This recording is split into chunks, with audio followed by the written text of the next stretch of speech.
I am very happy to be with the Philosophical Association of Daulat Ram College, University of Delhi. It's such a delight. This is the right place to speak on Manusmriti because you are all philosophers and going to lead your life like philosophers in the right sense, which is that you think about life and you lead a life which is led after thinking.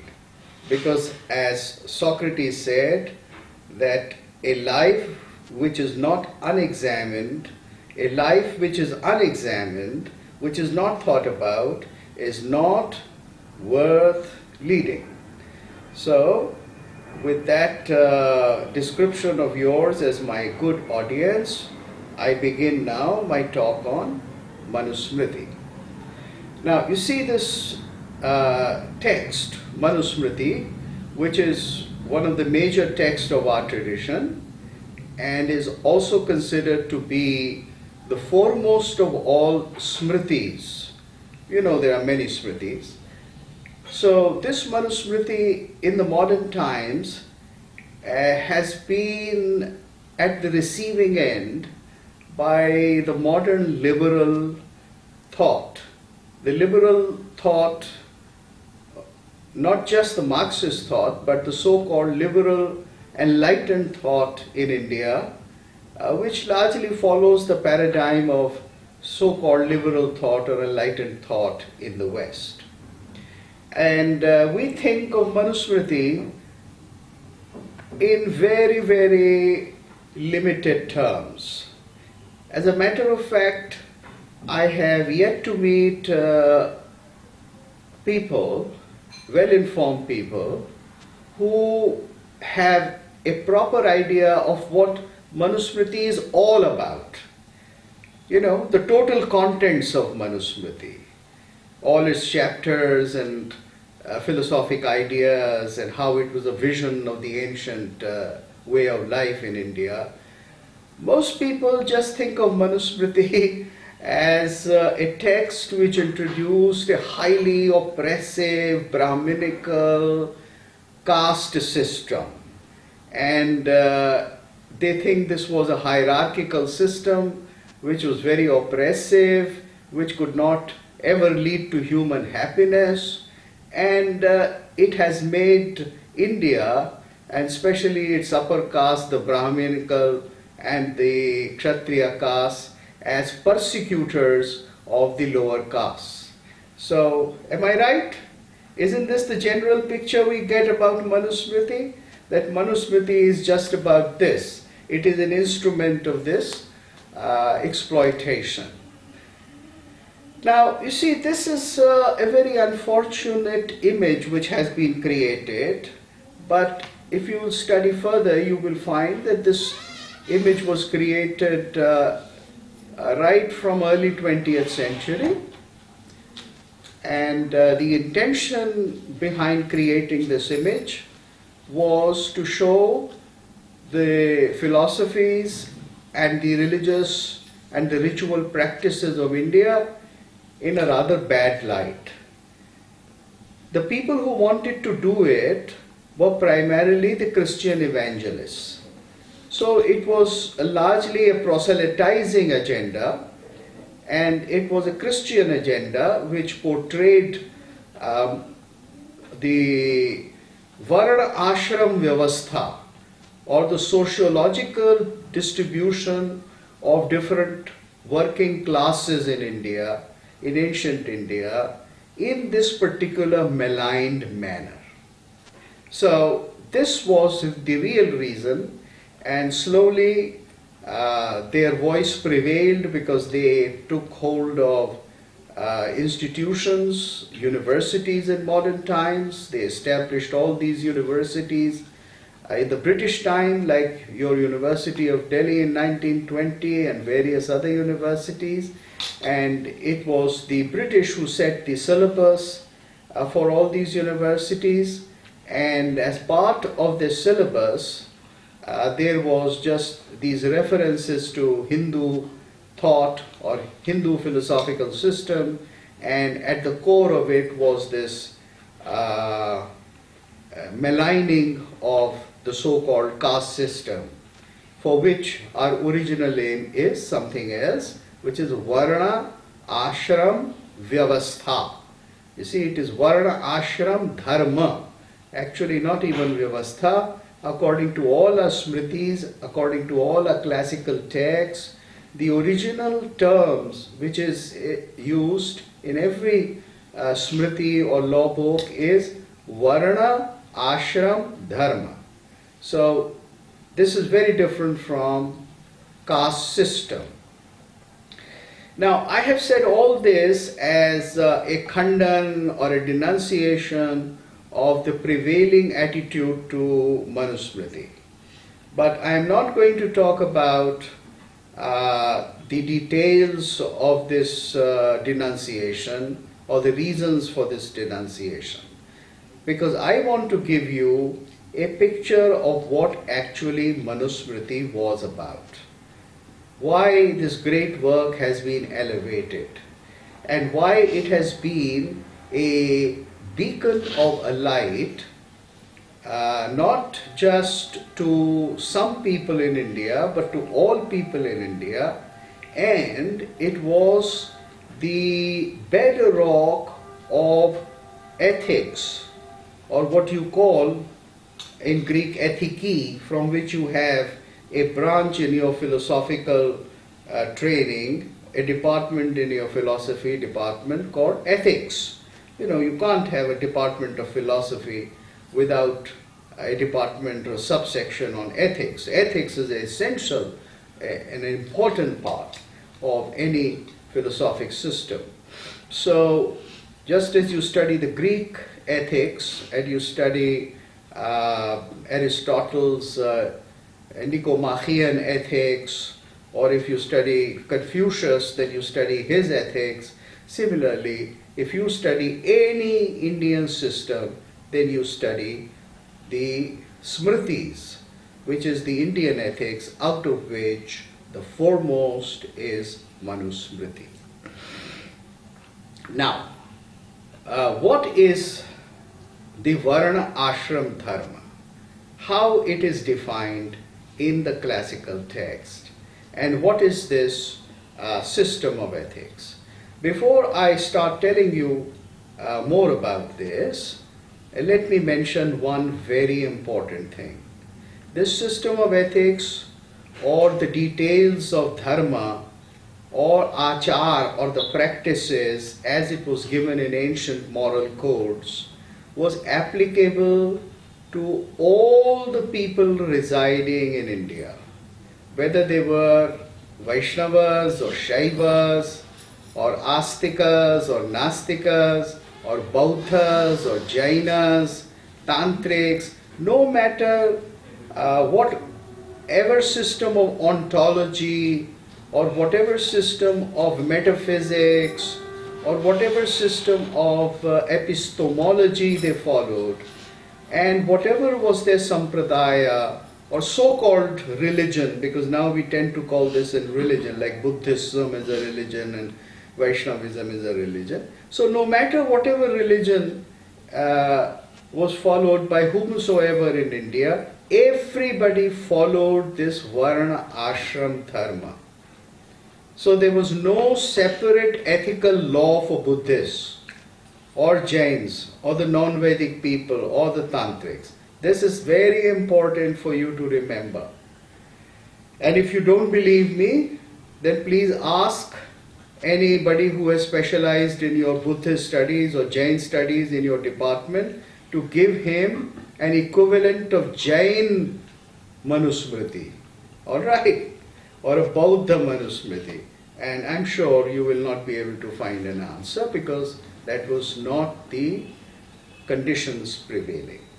Now, let's get down to what was Manusmriti. You see, Manusmriti consists of 12 chapters.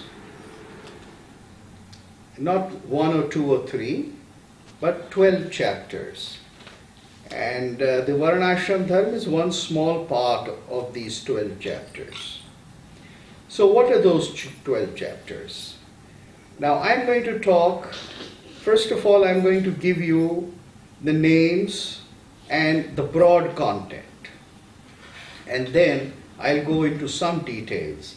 But as I propose that this talk of mine from my side, that is my submission, should only be for about 30 minutes or 35 minutes, and rest of the time that you have for this lecture is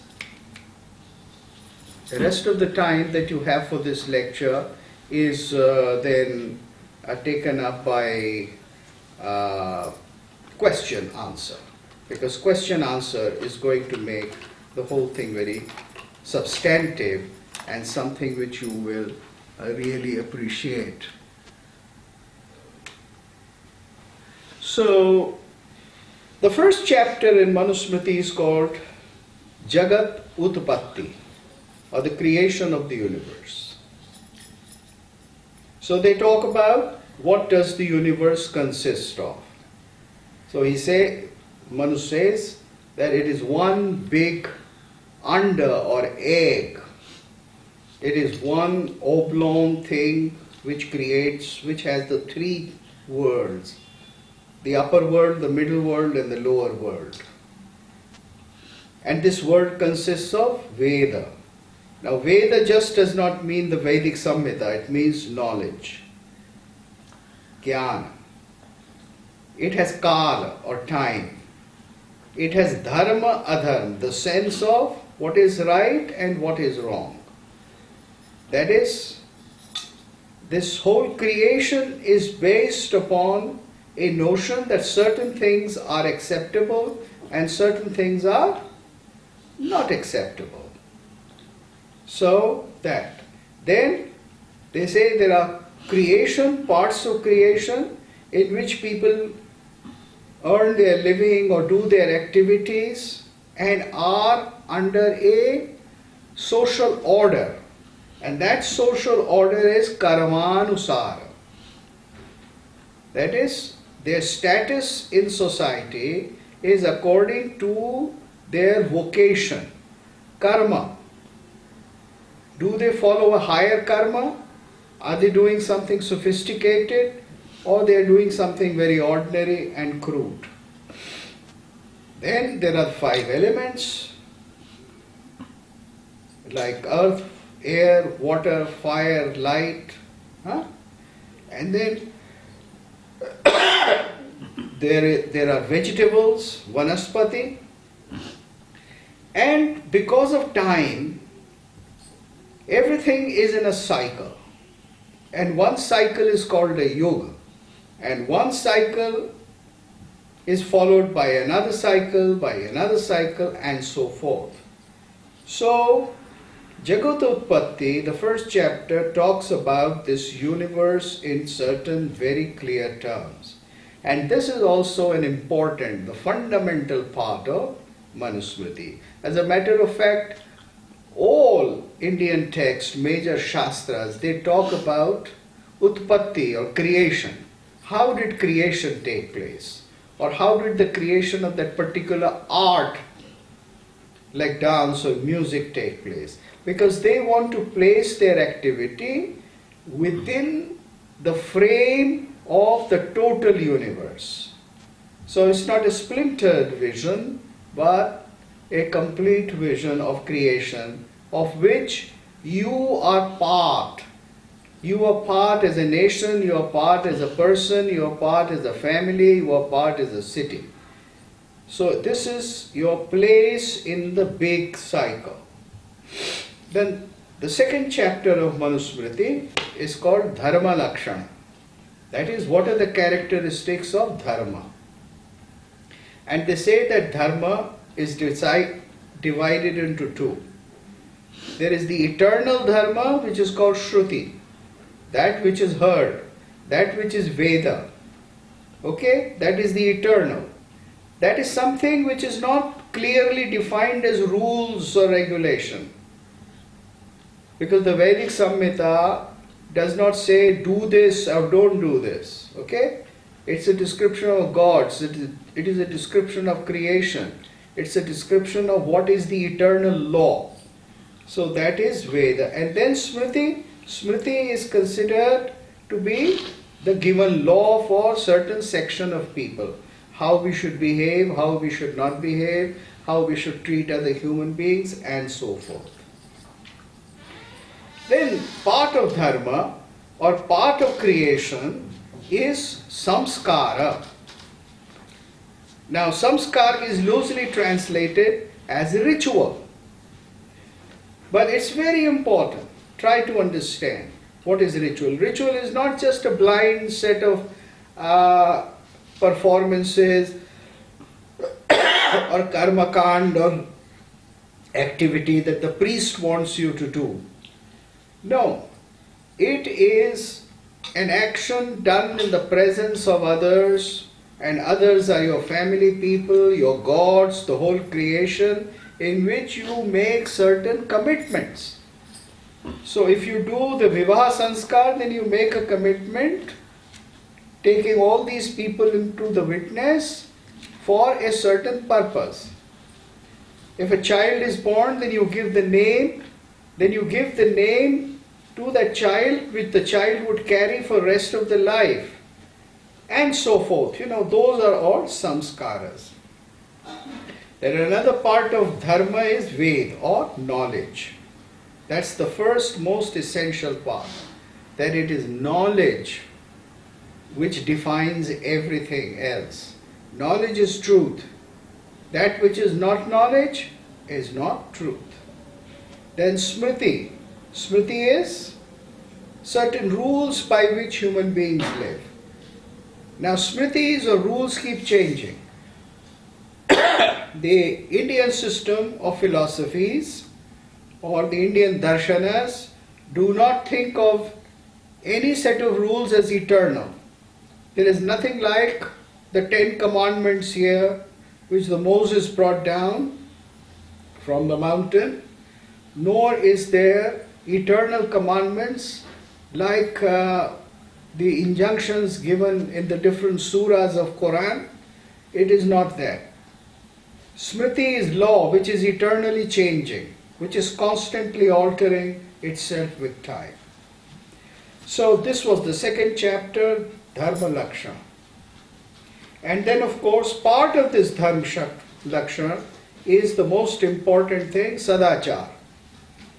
That is right conduct. And finally, what defines Dharma is Atmatushti. That is being reconciled with yourself. Being happy with yourself. What is happiness? Atmatushti.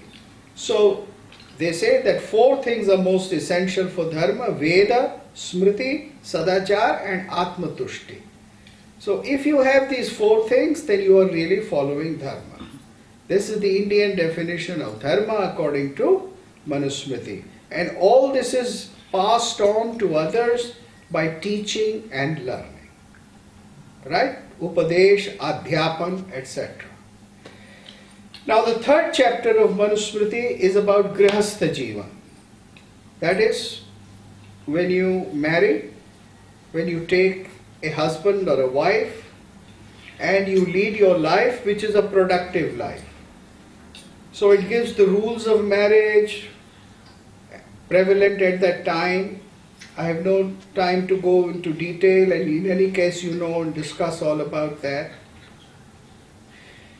I'll very briefly say that in ancient times Manu had 8 kinds of marriages. Not one kind. Brahma Viva, Dev, Ash, etc., etc. If we have time, then in response to one of your questions, I can give details.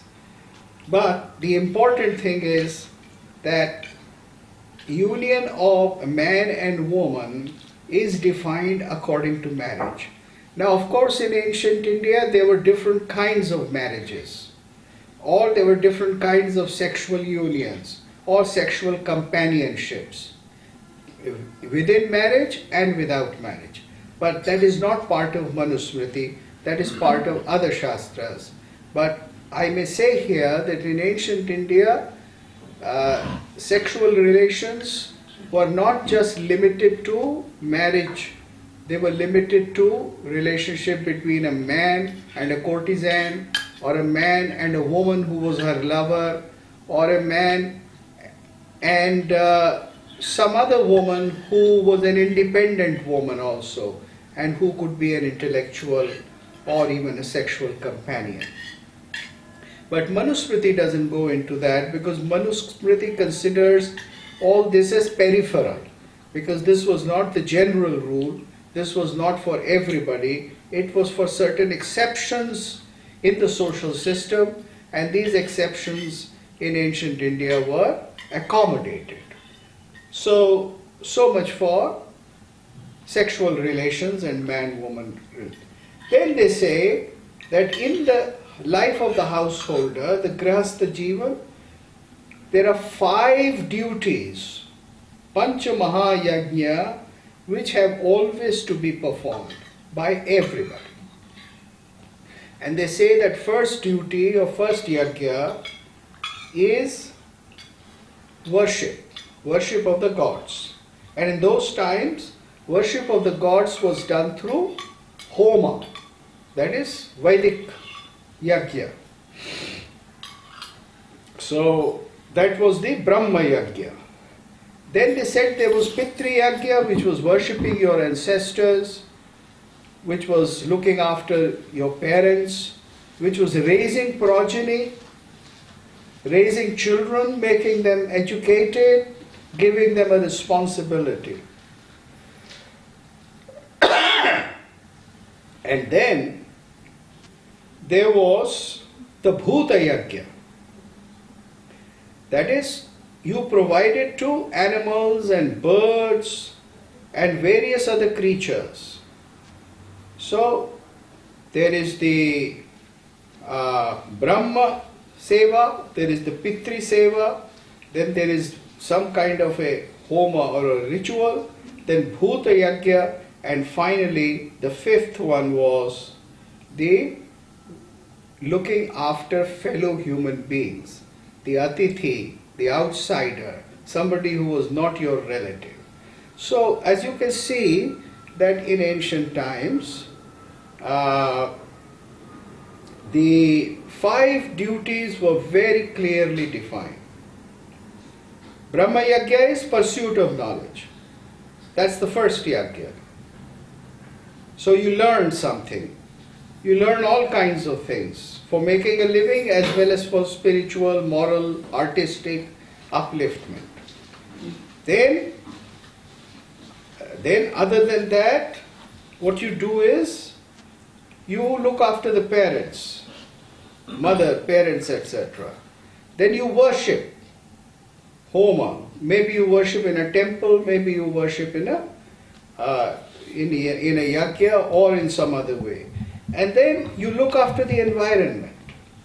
So you feed the birds, you feed the animals, you look after the trees, and then you look after those who are not directly related to you, other human beings.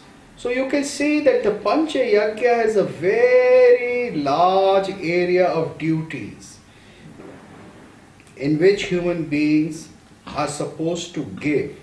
All these 5 are duties in which you are not supposed to take but give. Please try to understand that this is a radically different thought from modern times. In modern times, we are all raised to the idea of what are our rights. हमारे अधिकार क्या है? Empowerment. Everybody in society today is to be empowered, because he or she, whether as a class or as a person or as a ethnic group or as a linguistic group, is asked to take, claim, ask from others. What can I ask? What are my rights? But all these 5 homas are what you must give. And there are these 5 categories that you have to give. Then there were certain rituals called the Shraddhas, about which you know, which were part of the Pitri Yagya anyway. The fourth chapter of Manusmriti talks about how should you be a householder.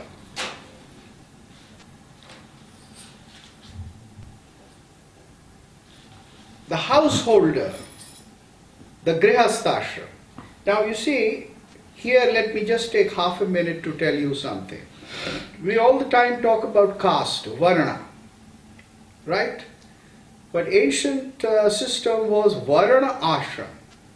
They said life is divided into 4 stages. You know about it. The student life, or the what was called the brahmacharya, then grihastha, when you would marry, when you would have a family, when you would give to others, when you would earn. You are the bread maker, you are the one who is collecting things, producing things. Third, when you retire into the forest. And there is a chapter on it, and I shall talk about that when we come to that chapter. And fourth was sannyas. Now it is said in Manusmriti and in Mahabharata and various other Indian texts that out of the 4, the highest and the most important ashrama is not the sannyas ashram, but the grihastha ashram. Because the other 3 are dependent upon the grihastha ashram. It was the bread maker, it was the grihastha ashrami, it was the one who did production, who provided everything else to others. To the student, to the one who had retired to the forest in old age, and to the sannyasi through bhiksha. So that it was the structure of society. Now you can see that this was a non-consumerist structure. If you look at the ideals of Manusmriti, they are not bad. As a matter of fact, they are pretty good. It's very different from modern consumerist society where you have to pay if you want to go to college. In America, you have to pay through your nose. Take a bank loan and keep giving it back to the bank for the rest of your life or half your life. Nothing is free. But in the ancient economy of India, education was free. Of course, when you started earning, when you became a grihast, you had to pay to your guru's ashram and all the various sections of the knowledge seekers in society throughout your life. But that was after you had acquired education and after you had become a bread earner. Right? It was not the other way around as it is today in a distrustful consumerist society. So, the grihastha was the one. Now in this, as a grihastha, you had to perform certain things. And Manusmriti goes into great details that how you will not transgress others, how you will live peacefully. And there are small details sometimes that if on the road a poor man with a weight on his head is crossing, then you should give way to him or her. Right of the way belongs to that person. Even the king should stop and give right of the way to somebody who is carrying a load, or a pregnant woman, or somebody who is ill or sick. So, these are some of the courtesies and the way of life which is recommended. Then in Grihasthashram it was recommended that you should do things which are only accepted through tradition as the right thing. Don't do things which are evil. Also, for those who are not professional, but those who are deeply involved in study of Vedas particularly, they should not waste their time in small arts and money making and things which are akin to our money making through advertisements and other. So you see, we have very different value. Today a very great actor like Amitabh Bachchan at the end of his career is all the time making money through advertisements. You see, there is no reconciliation between his status as an artist, great performer, a Phalke Award winner, and somebody who goes around doing yay for the sake of a advertisement. You see, we have confounded these values today, but in ancient times, people were very clear about it, that if you have acquired a status, a profession, then you won't do cheap things. You will also not take dhan from those who are poor or those who are not in a position. And for a Brahmin, taking dhan from a non-Kshatriya or a non-Vaishya was not acceptable. Now this is not because the Brahmin thought of a Shudra as dirty, as somebody below his status or untouchable, because the working class people did not have much to offer. Of course, if they had things to offer, then they were giving dhan, they were giving charity, and that charity was accepted by all kinds of people.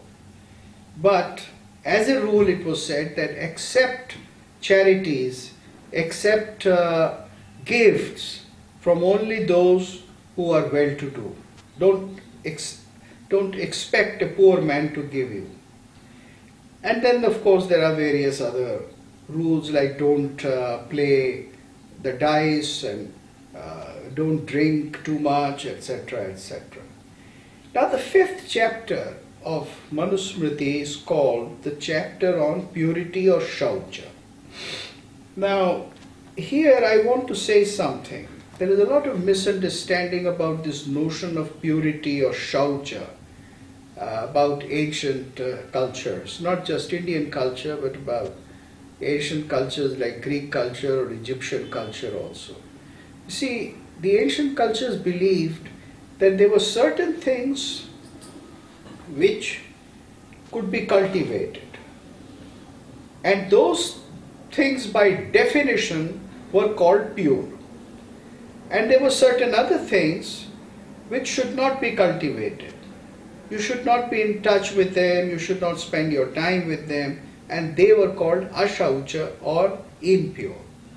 So like playing the dice, drinking, beating others, abusing, sitting in the company of lowly people, this was ashauch. And on the contrary, sitting in the company of the learned, listening to good music, listening to Vedas, listening to high-level discourses, this was shauch or pure. Similarly, there were things like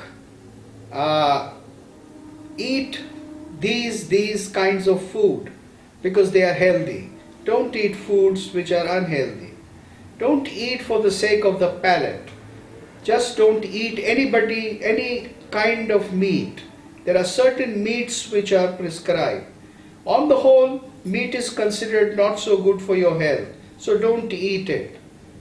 See, these were the rules which were part of the pure and the impure classification. And these were followed by other cultures also, because the Greek culture, for instance, had an idea, constant idea of what is impure. And impurity in Greek was called miasma. And what is pure was called katharos. That is pure. So you went for pure things and you avoided impure things. And certain things which were unhealthy for you at certain times, they were considered as quote unquote untouchable. That is, you will not spend your time with them. That is, you will not eat with people who made their money through foul means. So if somebody was rich but had made his money by cheating or by robbing, then his wealth or his anna or his food was unacceptable.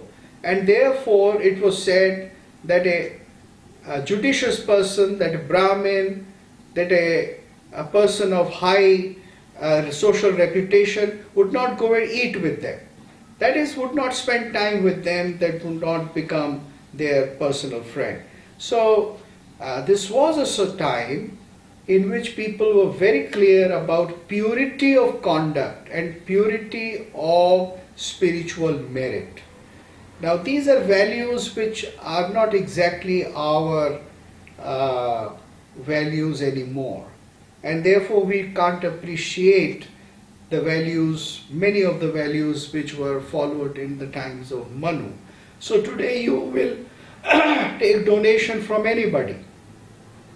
We take donation from internet, from across the globe, and we never know who is making his money in what way. That may be a cheat, that may be somebody who is selling drugs, but as long as he gives us money, we are happy with it.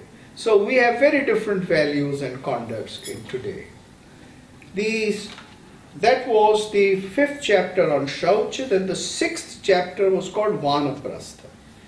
Now, there was a very clear injunction in ancient Indian, Hindu, whatever you may want to call it, society, that after doing activity which is for accumulation of wealth and well-being and happiness of your family and material enjoyment, there comes a time when you should become meditative. And you cannot become meditative, you cannot think about things very deeply and clearly unless you lead an austere life. So life of austerity or life of utter simplicity is something which is essential for deep analysis, not just yoga or meditation, but even for deep study. And therefore, you should lead a different lifestyle. And that was called Vanaprastha, which meant that you left your house, your family, your city, and you went into the periphery of the city or slightly further down into the forest. 1 minute.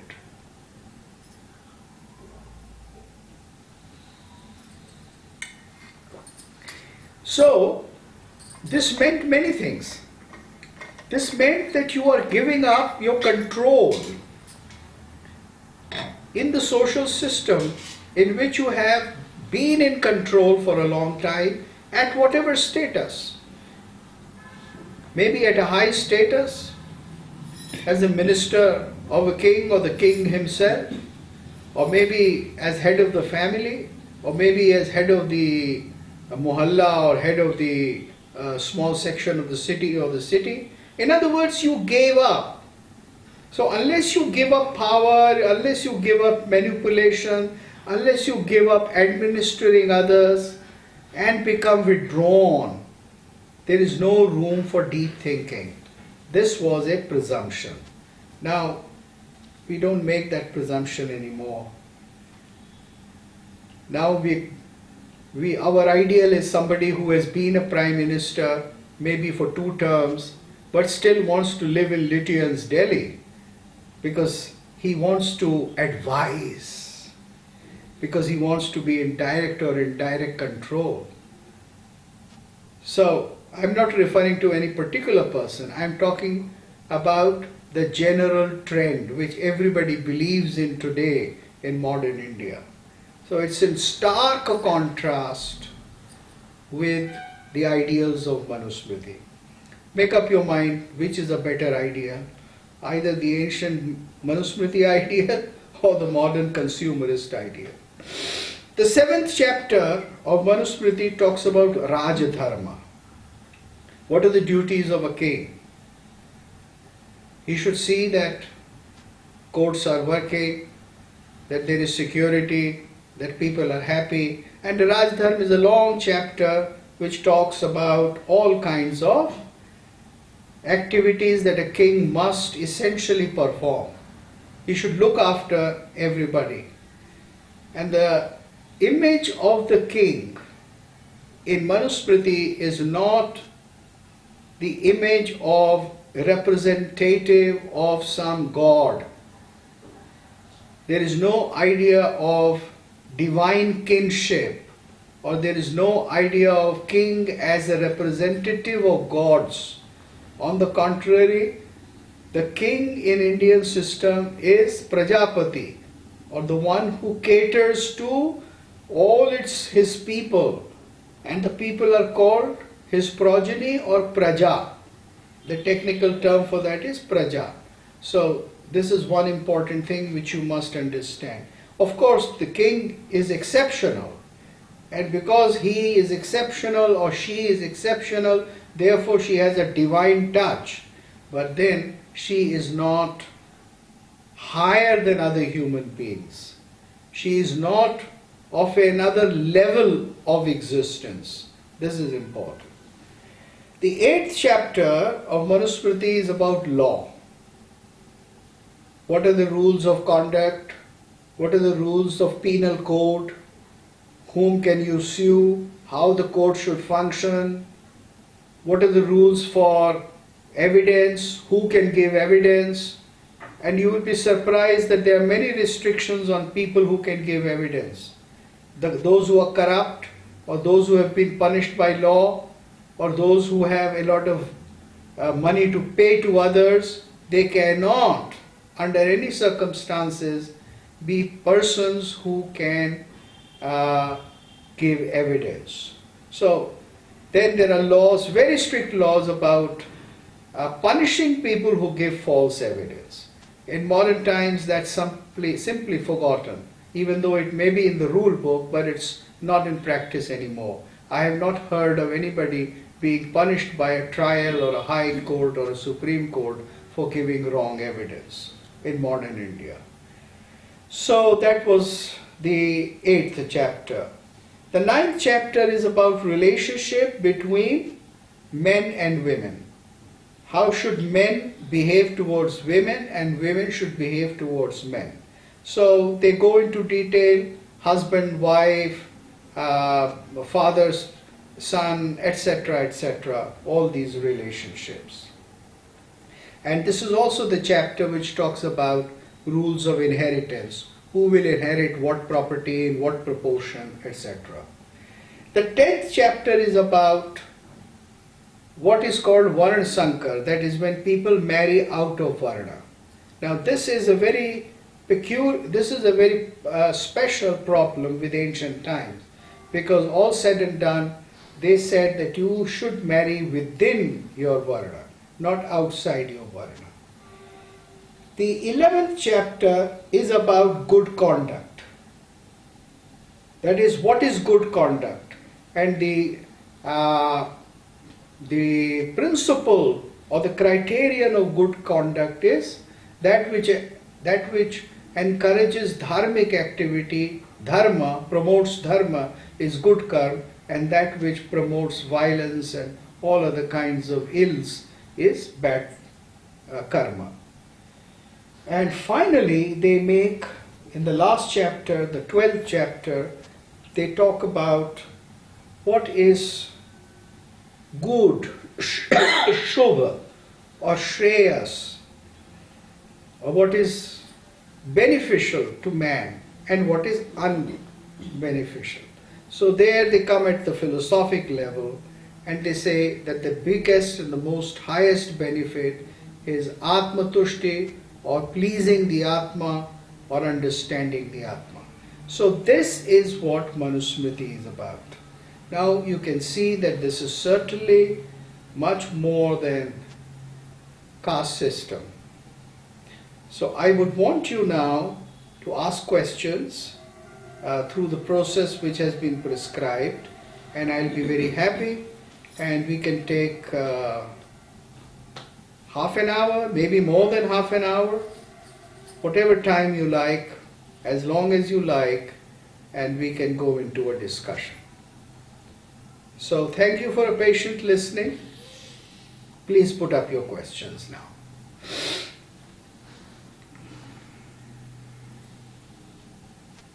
Yes. All those who want to ask a question can do so by typing in the chat box.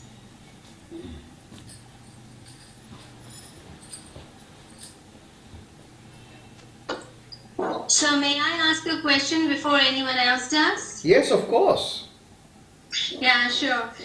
So my first question is, you just mentioned that marriage within the same Varna was prohibited. May I know the reason why? No, marrying women outside the Varna was prohibited. You should. Yeah, exactly. Yeah. Marrying outside the Varna was prohibited. Yeah. And there were what was the reason for this? Yes. Now this was the social order, and it was said that you can marry a woman from the lower Varna. Like a Brahmin can marry a Kshatriya, a Vaishya, or even a Shudra. But a lower Varna, like a Vaishya, would not marry a Kshatriya, and so forth, right? Now this was the old system, and you want to know the reason why it was so. Now this society, you see, please try to understand, was divided into classes, and these classes were largely birth based in the sense that people always followed a profession into which they were born. Rather, they followed the profession of their parents. This was the convenient thing. But they had made this classification of work. Now you know the classification of work. And they thought that if you marry within that system, then you get a person who can take up the responsibility of a family activity right from the beginning. Because she is trained in that particular vocation, in that particular trade. Now here, please try to understand something else about ancient societies, not just ancient Indian society. Women married very early. They had to marry very early. They married between the age of 12, 13 to 15, 16. Most of them, as a rule. I'm not talking about exceptions. There were exceptions. Why? Because women had to bear a lot of children. You see, today the problem is, don't have more than 2 children. Otherwise we are already overpopulated. But in ancient societies, the problem was the other way around, underpopulation. So you had to bear a lot of children. And therefore you had to start early. You couldn't start bearing children at the age of 30. So society was geared in many ways to that. And that was the reason why women were educated after marriage also. They were educated before marriage, but their education continued after marriage. Because they had a long life after marriage. They had it's limited period of life till the age of 12, 13, 14 or so at their father's house. So this was the primary reason that the woman fits in. Now, let me make another observation. Ancient societies were not affluent in a modern sense. You see, modern societies have too much wealth and therefore the options of freedom. Ancient societies had much less wealth. So you had to use your resources and you had to reuse your energies very focused way. Even for men, they had to learn their vocation, parental vocation at home before they left for higher education. So if you belong to a merchant family, then by the age of 12, before you went to a guru for higher education, you learned how to manage a shop or how to sell goods, and you became 3/4 of a businessman by the age of 12. You became a Kshatriya, you could wield a sword and go into a battlefield by the age of 12. Or if you were a Brahmin, you knew half the Vedas because you had been hearing it from day one when you were born. And if you were a working class, which was called Shudra, which is a prohibited word today, then you had learned that particular trade, that art of manufacturing, whether it was in wood or in some kind of a other product, you knew how to make those things. You were almost an accomplished artisan by the age of 12. Now look at the society in that manner. That's why they wanted this kind of marriage. So, another, what about 8 kinds of marriages, Right. accepted in the Right. Indian tradition? Yeah. So, I want to know whether, women marrying more than one husband was allowed, because, we have read that Draupadi had to marry 5 men.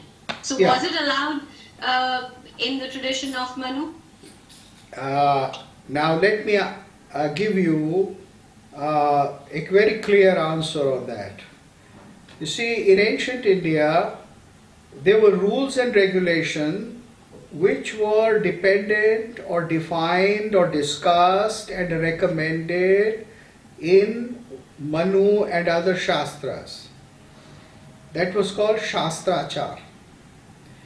Then there were so many customary marriages or rules of customary marriage which were followed in different parts of India, which were equally applicable and equally acceptable, and which were given a precedence in case there was a conflict.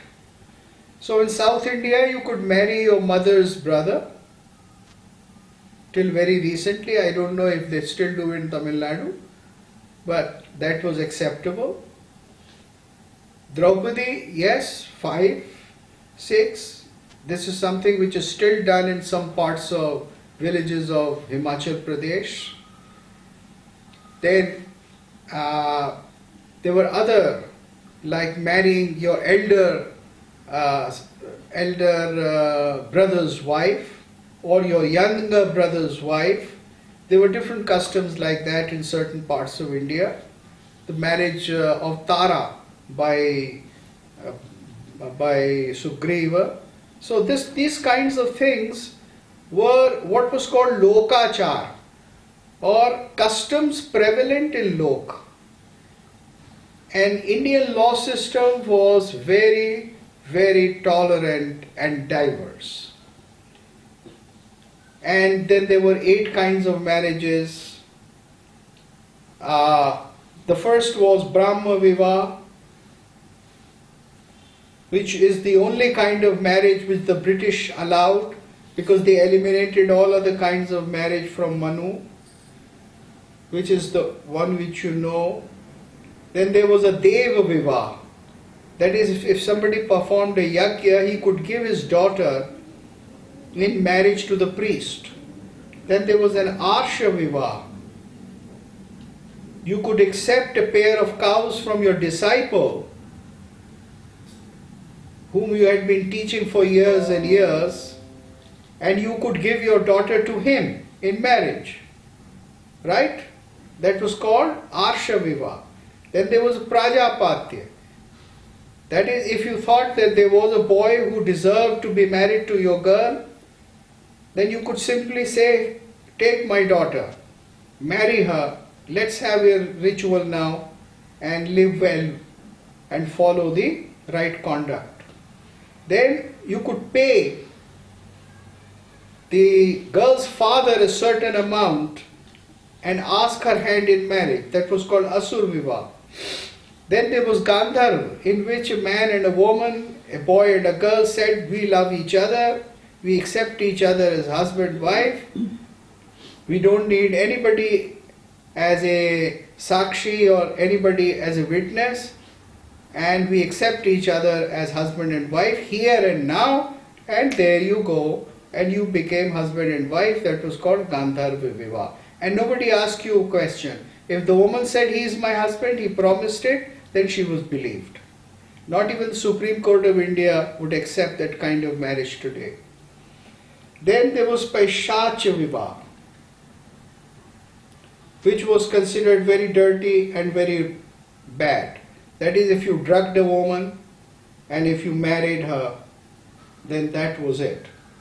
So these were the different kinds of marriages which were prevalent. And Manu accepted them, but he recommended the first 5 as the best, and Asura and Gandharva as just acceptable. Okay? These were the 8 kinds of marriages. All right? Yeah. Yes, sir. Thank you so much. Yeah, there was one more which I left, which was called Rakshas Viva. That is when you abducted a girl, took her away, and if you then decided that your families decided that you could be married, then that was also acceptable. Now you see, Thank you, sir. this is not something which was just written in books. Many people will come around and tell you, no, this is just very fine, sophisticated language used by the Shastrakaras. Actually, it never existed in India. This is just Brahminism, etc. Many people will come around and tell you. But if you look at the literature available, if you read not just Ramayana, Mahabharata, but much later day period texts, including literary texts, then you will find evidence of what Manu is saying all the time. You see? I mean, one very recent example, something which happened maybe 70, 80 years ago, was the marriage of Pandit Ravi Shankar to his wife Annapurna. Now that was a kind of, you can say, I would say, a kind of an Arsha Viva, where the teacher said, marry my daughter. And he married his daughter. So that was perfectly according to the classification of Manu. And that was prevalent in those times, just 70, 80 years ago. Many teachers said to the disciple that you must marry my daughter. And also that was something which was quite logical. Because a disciple used to live for years in the house of the Guru. And he knew the daughter and they knew each other, and sometimes they had fallen in love with each other.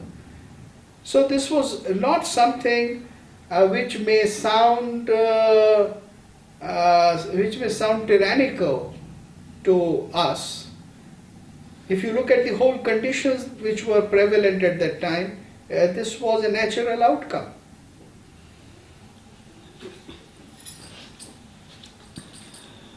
Of course, today your teachers are virtual. They're not even real. Followed by Shavya Singh. Yeah. She asked, how can one become Atmatusht?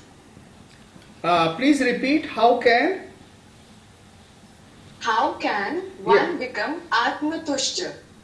Okay, now here Atman does not mean our normal self.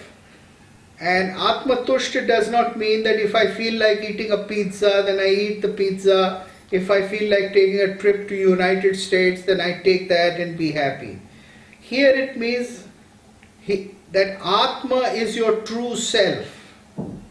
And you understand the true self. And you get a knowledge of that true self. You know yourself.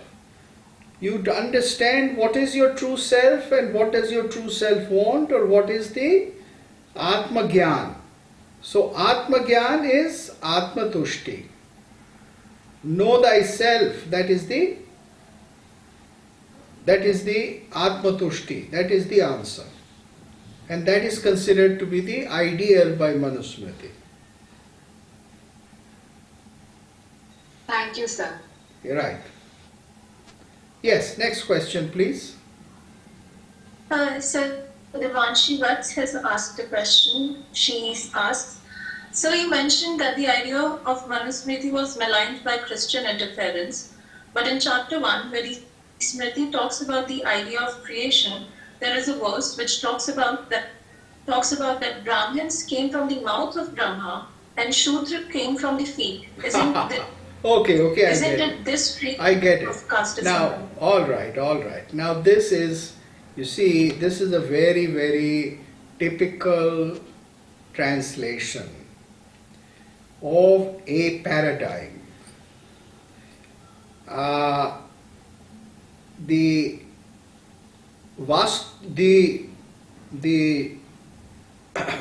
Purusha or the creator of the universe or the force that created the universe is given a metaphorical description as a human being. You understand? That is just an image, a rupaka or a metaphor, right? And that describes the hierarchy which exists in our society. That does not mean that the Shudra is lowly born or the Shudra is for always a Shudra. If you look at the same chapter says very clearly that everything is created by Brahma and everything is Brahmana. Everything is pure. And then everything which is Brahman, according to their social activity or according to their vocation, is divided into Brahman, Kshatriya, Vaishya and Shudra. Now it is at the level of a social class, right, that there is a hierarchy. But at the level of intrinsic being, there is perfect equality because everybody is Brahma. You understand what I mean? So when I say that my feet is lower than my head, that does not mean that my feet is less dearer to me than my head. Can I walk without my feet? Or don't I go to the doctor if my feet hurts? Don't I consider the feet as part of me? So this is the metaphorical description. Now if you want to take this literally, then it is your mistake. For instance, I'll give you an example from Christian reference. Christ said to his disciple, take this bread and wine. This bread is my flesh and this wine is my blood. When you will eat this bread, you will eat my flesh. When you drink this wine, you will drink my blood. And in church, they have this Samskara or ritual called Eucharist, in which you are given a piece of bread and a piece of wine. So shall we call every Christian a cannibal? So can we call Christianity a cannibalistic religion? We should look at the metaphor. The metaphor is that if you eat this bread, then you are partaking of Christ. And flesh and blood are metaphors. So look at them as metaphors. Similarly, when we use a simile, when we say,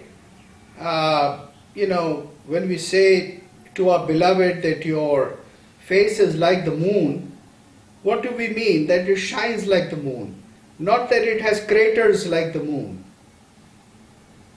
Alright, कि इसमें चांद की तरह से गड्ढे हैं, तुम्हारा कितना प्यारा चेहरा है, इसमें चांद की तरह गड्ढे हैं, ये तो मतलब नहीं होता ना.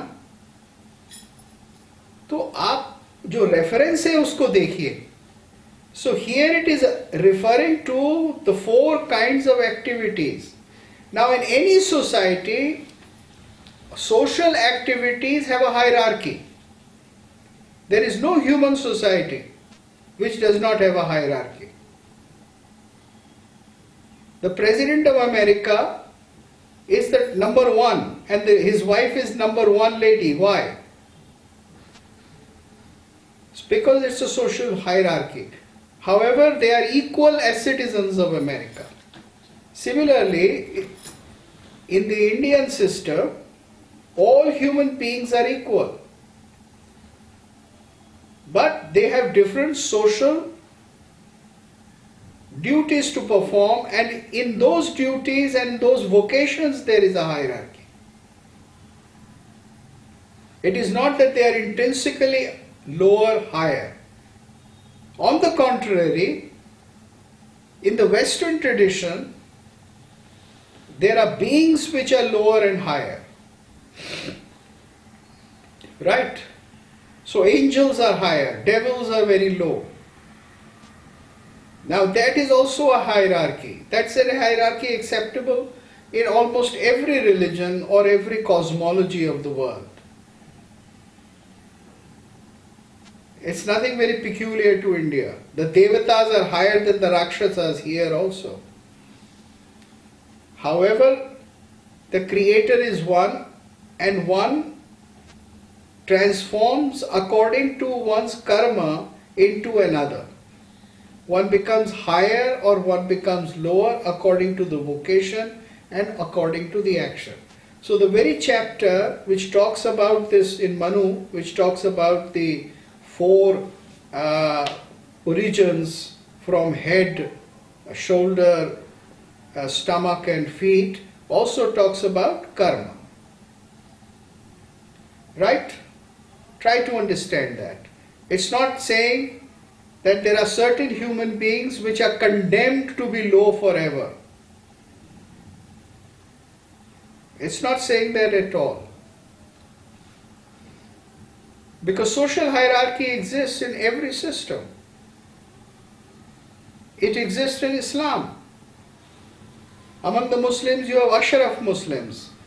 Then you have the middle level called Ajlaf Muslims. Then you have the lowest level called Zalil Muslims or Arzal Muslims. That social hierarchy exists everywhere. So it's not that Manu alone is the one who is created and therefore Manu alone should be penalized and maligned and castigated. This is just part of the evangelism strategy. This is just part of the strategy of making an attack on ancient India and Indian society in the present times, to berate it so that you can sell something which is supposedly better but not really better. You can make the claims that everybody is equal before Allah, or that everybody is equal before Christ or Holy Father. But throughout history nobody has been equal. Otherwise the blacks won't be asking for equal treatment in United States. Yes, next question. So we have another question by Anushka Pandit. Yeah. She's asked, you mentioned that the modern time is concerned about rights. Does Manusmriti give the duty of a man more importance than the rights of a man? You see, it's a matter of defining what is more important. Duties are more important than the rights. Duties are the ones which give to your right or adhikar. Your dharma, your achar, your performance is something which makes you worthy of claiming what you are or what your right is. So you have to first perform that, you have to keep that first. It's not the other way around that you ask for your right and then you say, give me your right, then I shall serve you, or that I shall perform my duties. If you do not give me my right, then I shall never perform my duty. I shall ever live as a victim. I shall ever be the chronic complainer. Modern societies have become chronic complainers because they are constantly encouraging people to demand and not give. The ancient society, at least the Indian ancient society, made it mandatory for human beings to think that they have to first give. Learn to give, train yourself to give, learn to earn and give, and then you shall have the right to demand whatever is due to you. That's a matter of what you put emphasis on. Consumerist societies, they teach you to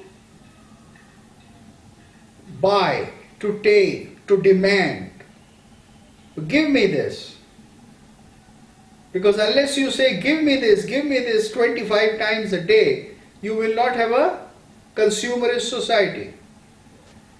If you say 25 times a day, take this, take this, take this, then you will have a self-contained society. Because you are more concerned with giving. You are not the victim. So these were societies which elevated the giver, which elevated the hero. One who kept his word, one who was willing to give, one who had promised to give. So the giver was far more important in ancient societies than the claimer. You can read different stories, ancient stories, Puranas, which we now call myths or mythology, and you will get innumerable example of the hero. The hero is the one who gives. He doesn't complain how little he got in return, and very often he got nothing in return. Yes, next please. Sir, Ritisha Kashyap asks, according to Manusmriti, women are not eligible for moksha. Is it true? No, I don't think. It's not. I have not read it anywhere. If you can read it, send me the quotation and the reference. How is it possible? Even animals are capable of moksha. Look at this very simply. In the ancient Indian system, whether Hindu, Jain, this, that, you changed from one life to another. From one species to another. Maybe I was a lizard in my ancient life. And now I've elevated to a human being. So if I am not capable of moksha even as a woman, then why will I go down into be a lizard or this or that and then come up? So if the cycle, all human beings are one. Sorry, all living creatures are one. All jivas, jivatmas are one. Then how is it that women are not capable or are not allowed to have moksha? These are some of the things which are often said as part of what is called atrocities of Hinduism. They have manufactured these atrocities.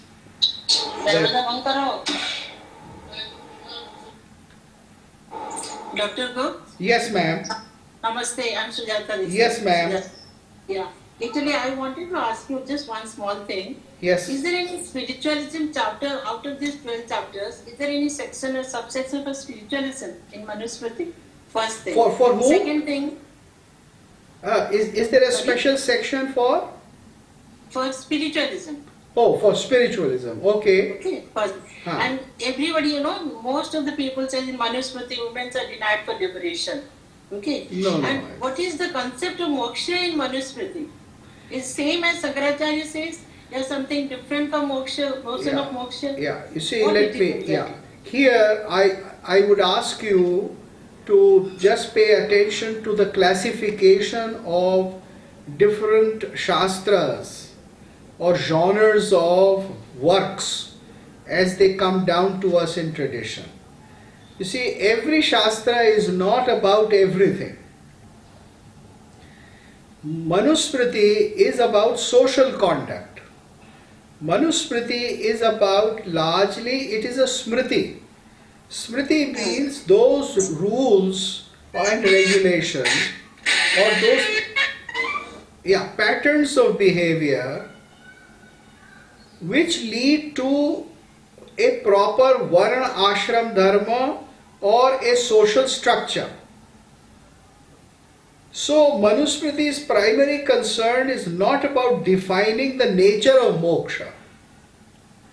The nature of moksha, as to what is moksha or what is nirvana or what is shreyas, all these terms are defined in texts like Upanishads, like Bhagavad Gita,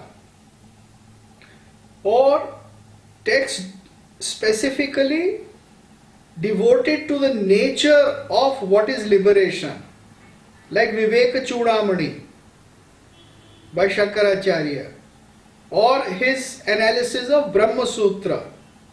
Right? So Manusmriti does not take up this as its primary task. It presumes, however, that Atma Santushti or Atma Tosh, whether it is the Atma Tosh of a Buddha or it is the Atma Tosh of a Jaina or the Atma Tosh of a Vaishnava,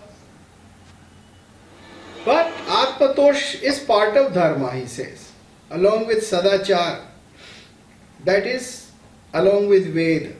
It is part of that great pursuit of Dharma. That's how Manusmriti, that's why Manusmriti was applicable to all sections of people, whether Buddhists, Jains, this or that. You see, we have very poor understanding of ancient India today because we don't read our texts, we don't know. That's why we have all these people who are writing from different sectarian standpoints and talking about philosophic developments. So as you as philosophy department knows what are the darshanas. You know how the darshanas developed. You know the Shat darshanas, then you know the Bauddha darshanas, the Jain darshanas. You have seen them developed, how they are different and how they are one also. Because all darshanas prescribe a life according to dharma.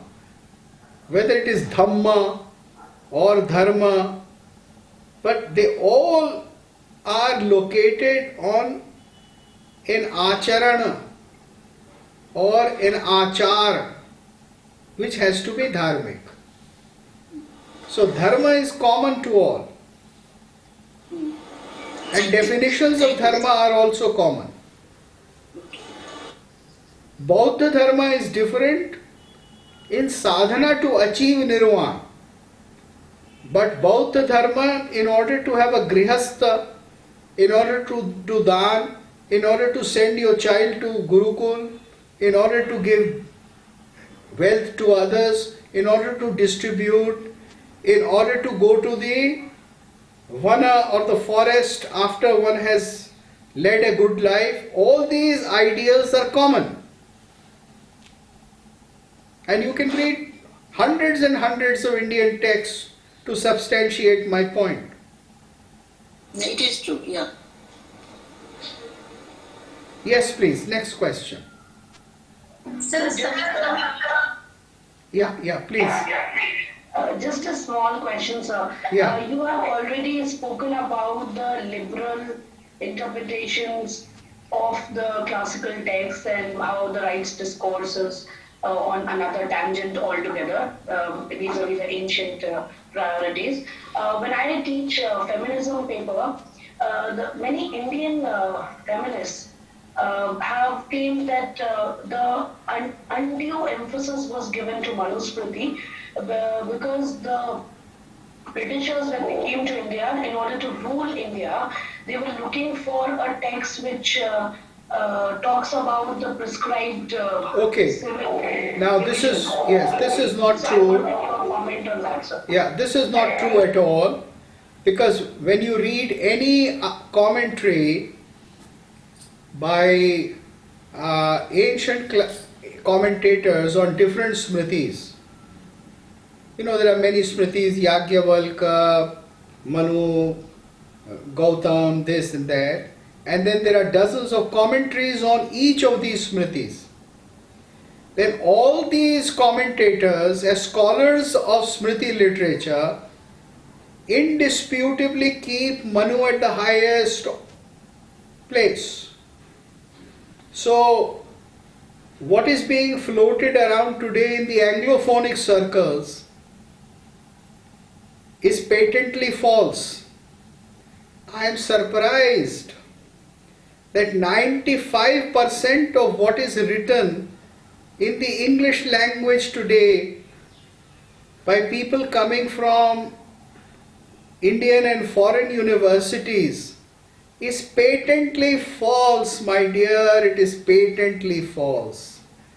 You only have to read the text, even in a good translation, to discover that. Just read any good translation of the original text, and you will find that it is not true. You see, this is largely a cabal, and largely a Marxist cabal in India from 1975, which goes on manufacturing this whole thing. Now, I know where you are talking from. You are talking from Wikipedia. Just a minute. Just a minute. That woman was speaking from the point of. Just a minute. You know what you are telling me. Just 1 minute, my dear Taran. If you check the Wikipedia entry on Manusmriti, you will find exactly this is what is being said. Now, I have 3 times corrected that, but they, as part of mischief, they put it back.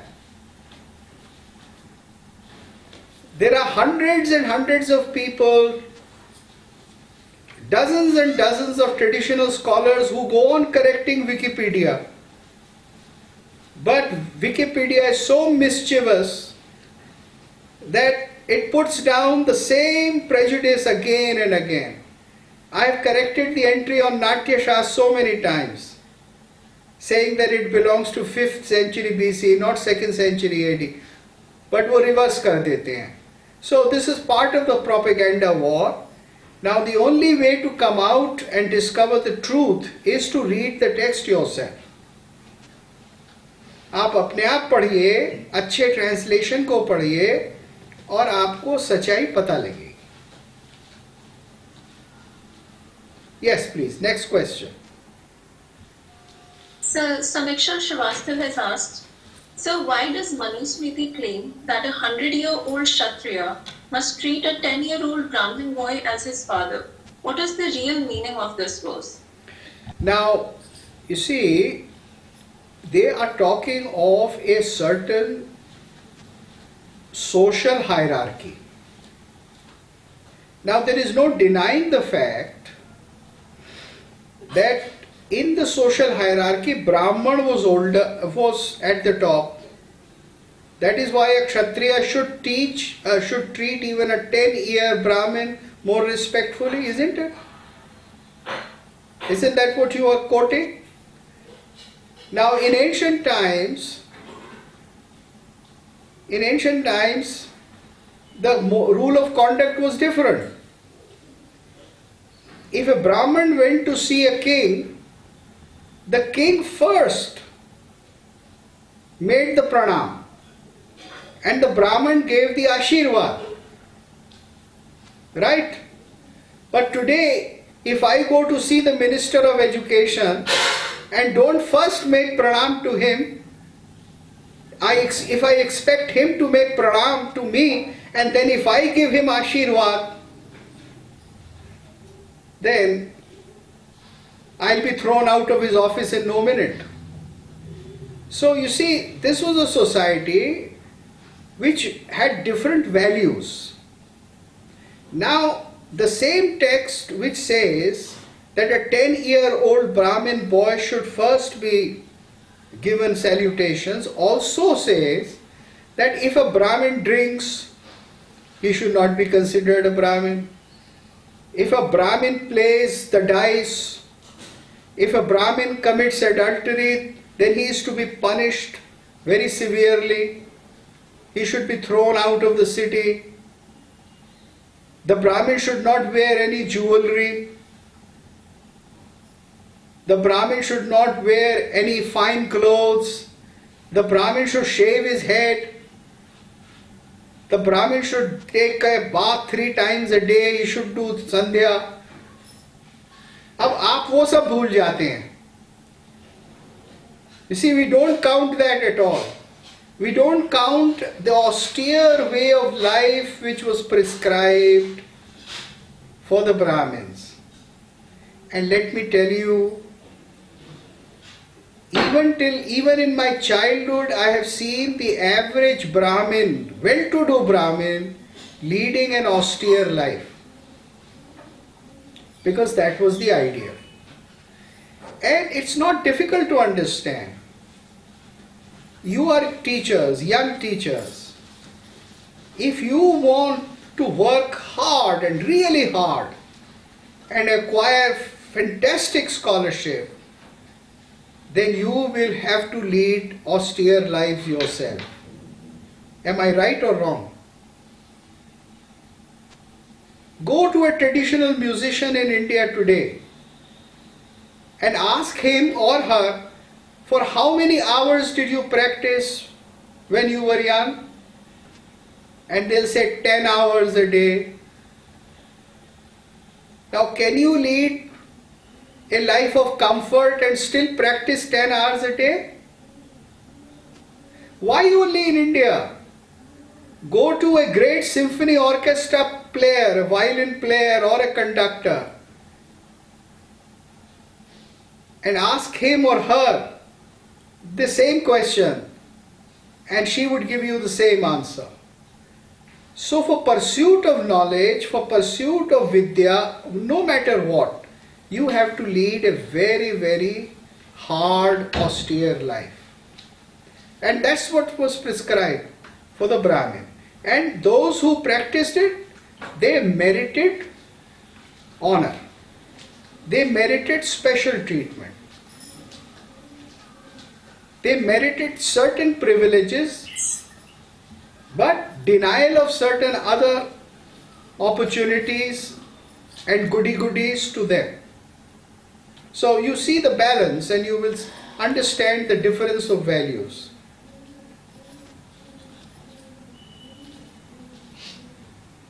Yes, please. Next question.